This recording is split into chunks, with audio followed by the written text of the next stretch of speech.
So Classroom of the Elite is finally back with Season 3 and this time adapting volumes 8 to 11.5 and completing the first year arc. Exciting stuff, right? Until you realize the fact that all 5 of these volumes are going to be packed into 13 episodes. To put into perspective how bad that is, Eminence in Shadow Season 1 adapted the first 2 volumes in 20 episodes and things still had to get cut out.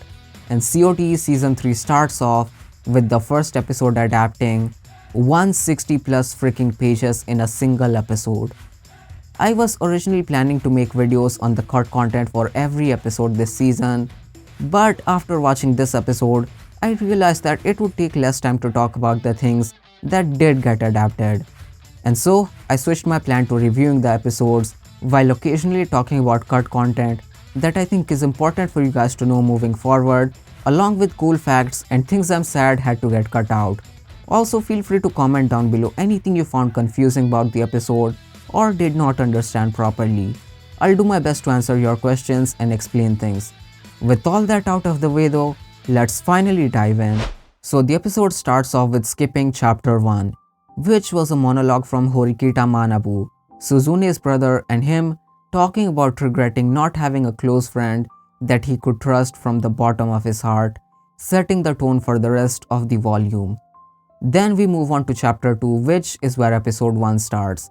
And this is where we learned that Class D has finally moved up the ranks and is now Class C. Then introducing us to the special exam of this arc, which is basically a joint training camp where you have to team up with members from other classes and even upperclassmen to complete challenges together, and the exam will finally end with a test. The anime cuts out some moments where we see that characters such as EK have matured a bit. Yes, even side characters like them get developed in the volumes.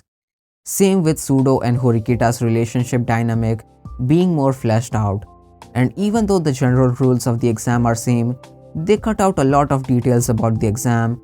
I'm not gonna mention everything in case they do decide to talk about them in the next episode, but one thing I felt was quite important is mentioning, even though the first years are gonna be teamed up, there's also going to be a bigger group that's gonna consist of students from all 3 years. The anime also cuts out the rewards and penalties from the test, especially the fact that the rewards your group receives will be greater depending on how many students from different classes there are, basically encouraging teamwork. But they at least mention the fact that the leader of each small group that scores below the average threshold set by the school will be expelled, and the leader can also choose another member of the group to expel if they've played a part in the group's downfall. Realizing the insane penalties, Ayano Koji thinks of the worst case scenario where a bunch of Class C students get expelled and sends a few tips to K, which is what his message after they get off the bus was about.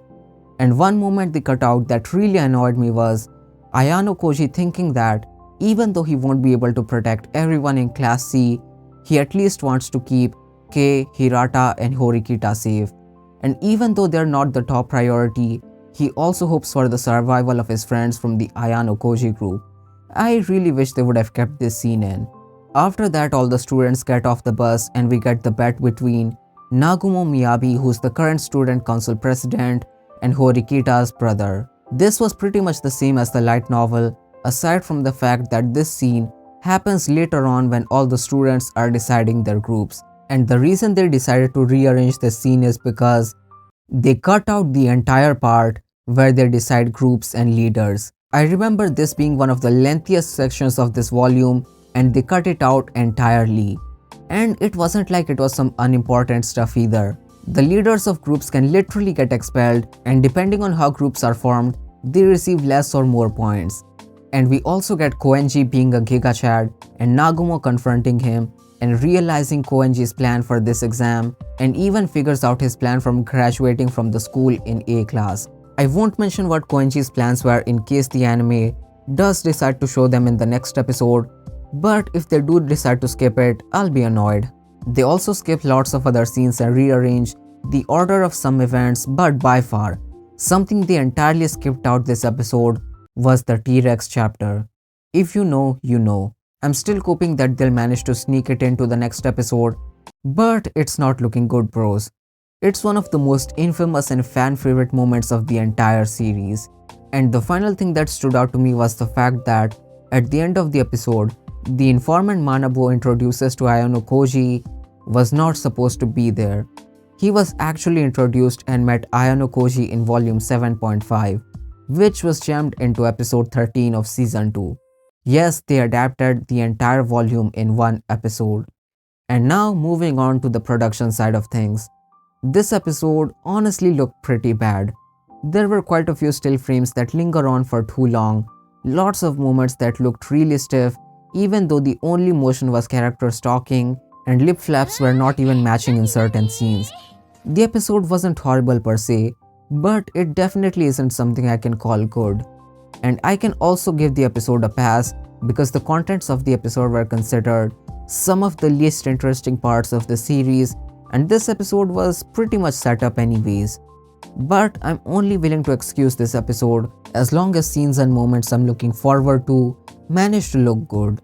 And in case some of you guys think I'm being a bit too harsh, I can confidently give the episode praise when it does deserve it, such as the Arisu scene. This scene genuinely looked good. The compositing of the scene looked beautiful along with the background, and the characters did not look off-model like a lot of other earlier scenes. Here's hoping that this episode will remain as the worst this season, and it's only uphill from here.